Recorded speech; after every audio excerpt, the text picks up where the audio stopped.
This is Archana, and I thank you, all of you, who have successfully finished the program. There were 6 of you who completed the program, and there were 14 participants to go with, but obviously 6 of you have successfully completed.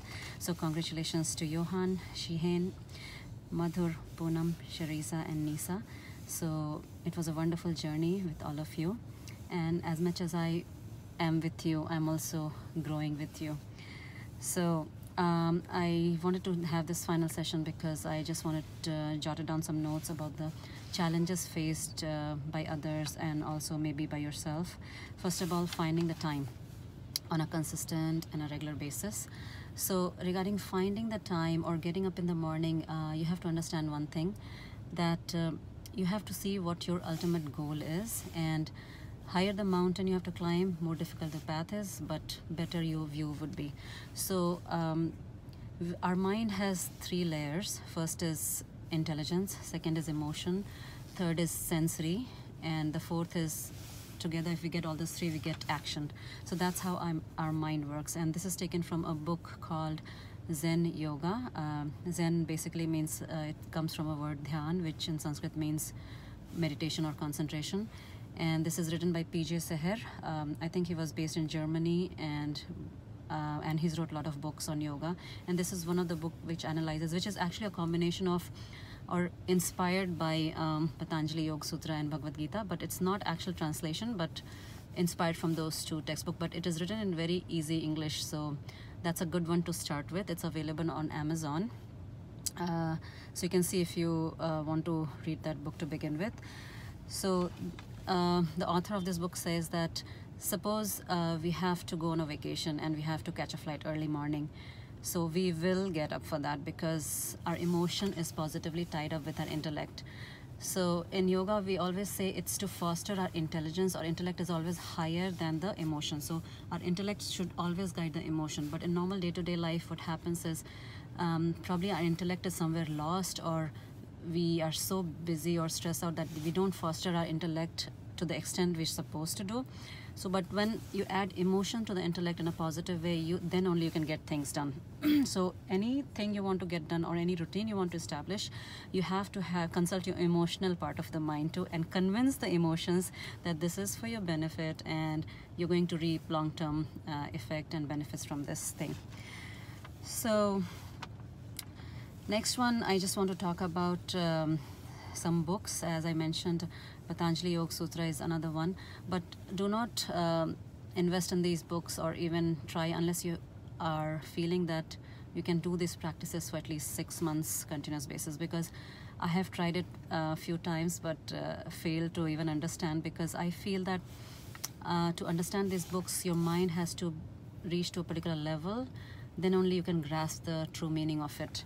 So like Patanjali Yoga Sutra is a book of science, it's a book of experiment. So it defines what yoga is, first of all, and it states how a person in a state of yoga. So yoga is a state of mind, and it's a lifestyle. That's what it says. And it also says the factors affecting the mind, the techniques to follow and to achieve that state, and finally what happens after you achieve that state. So it's totally like a science book, very technical. And the second book I mentioned last time was Bhagavad Gita. Bhagavad Gita also is a book of yoga, but it has a very different approach. It's amidst a very beautiful story of a melodrama, and it's based on a battlefield. So now, why battlefield? And this is a question and answer session or dialogue between a student and a teacher amidst a battlefield. And in a sense, it's more symbolic that our life, when our mind is not managed properly, our life becomes a battlefield. So right from getting up in the morning, snoozing the alarm 10 times, or difficulty falling asleep, or just getting throughout the day through our tasks of work or home or office, it becomes a challenge if our mind is not in the state of yoga or stability. So that's why I think it's described in between a battlefield, and it's a very beautiful book. And if you understand the meaning of it, it's like falling in love again with yourself or your mind. You understand the mind, and it's like, if I can say that, a doctor who's studying to become a heart specialist, a cardiologist. So when he studies the heart, the structure, function, and everything about the heart. He knows everything about the heart. So he doesn't need to know my heart or your heart for the normal function, because that knowledge is already with him. But he can very well identify the anomaly of the normal heart. So similarly, once you start understanding your mind, you can understand anybody's mind, and any anomaly from the normal behavior or even slightest change, you can identify it very well. And this is so subtle, and you'll see gradually your mind shifting and analyzing others and understanding. And then what you'll do is you'll modify your own behavior to maybe solve the situation or tackle the problem. So the side effect is only positive. You make a lot of friends, and you make meaningful relationships, and you actually become a problem solver. So there's nothing wrong in trying to understand our mind. Gita again describes 4 different paths. Like first is Karma Yoga. Karma Yoga means the path of action, which the teacher advocates for majority of us. And the second is Dhyan Yoga, which is path of contemplation or understanding our mind. The third is Bhakti Yoga, which is the path of devotion. And finally, there's a Gyan Yoga, which means the path of knowledge. So, but it beautifully summarizes like how all 4 paths to understand our mind and reach a higher state of consciousness ultimately is one. And what are the steps to be taken? But it's just so beautiful and so elaborate, and each and every word I feel is like divine, I would say. However, apart from this, Vivekananda used to say that many minds, many paths. So it's not limited to 4, but basically we have to see what we like in a creative way. So for example, somebody dances really well or paints really well. So a dancer would dance so much that the self is gone, only the dancing is left. Or a painter who paints so beautifully that he's so absorbed in that painting that he doesn't realize there's no sense of time or self. So that also is a path. So no matter what you do, you have to see that ultimately you reach towards moksha. Now what is moksha? There's a lot of misconception about moksha or renunciation. Moksha is nothing but freedom. Freedom from what? So there are 4 things.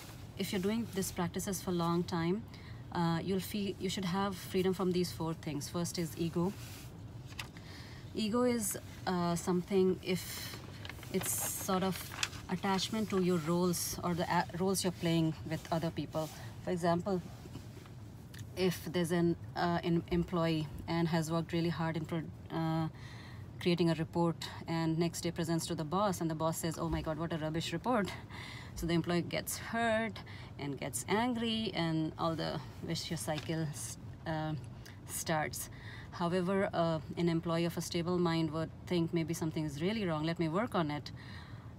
Or if he thinks that, oh no, my report is really good, let me stick to it. So that's what you see, start seeing things differently. You're not too attached to your role. And suppose if I'm a mother and I think that I'm taking really good care of my kids, but somebody comes and tells, oh, you're not doing this good or that good, you should change your methods, and then I get really upset that what does she think of herself, and I'm not taking care of my kids. Whereas a person of stable mind would think that, okay, let me see what changes I can make, maybe something is right, and let me see what I'm doing. So that's how you start changing, and others' words and actions starts affecting less and less to you, and rather you kind of analyzing your own actions, your own mind, and then work accordingly, whatever you think is the best course of action. The second freedom you get is from disease at both physical and mental level. So you'll fall less sick because you have more control of what you're eating, how you're conducting yourself, and most of the diseases they occur because of low immunity, which is also a result of an unstable mind. So not only stress level will go down, anxiety will go down, but physically you'll have less, like all this changing of seasons, flu, and different things, allergies will stop affecting you to a greater extent, and you'll realize that over a period of time. It's not an immediate, but probably 6 months, 1 year, 2 years, when you consistently do these practices, you'll start feeling better in your health. The third moksha or freedom you'll get is fear from growing old.